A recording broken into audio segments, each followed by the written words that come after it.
پاکستان میں روسی سفارت خانے نے روسی شہریوں کو پاکستان سے متعلق ٹریول وارننگ جاری کی ہے۔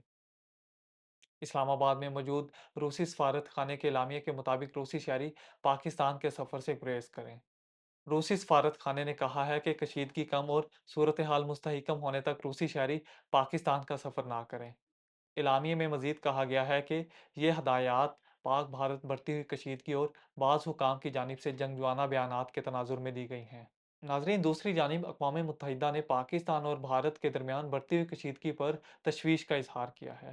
اقوام متحدہ کے ترجمان سٹیفن ڈوجارک نے اپنے ایک بیان میں دونوں ممالک سے تحمل کا مظاہرہ کرنے کی اپیل کی ہے۔ ان کا کہنا ہے کہ ہم پاکستان اور بھارت سے اپیل کرتے ہیں کہ دونوں ممالک زیادہ سے زیادہ تحمل کا مظاہرہ کریں تاکہ حالات مزید خراب نہ ہوں۔ ناظرین، سٹیفن ڈوجارک کا کہنا ہے کہ پاکستان اور بھارت کے درمیان ہر مسئلے کا حل بامانی اور باہمی مشاورت اور پرامن طریقے سے ہونا چاہیے۔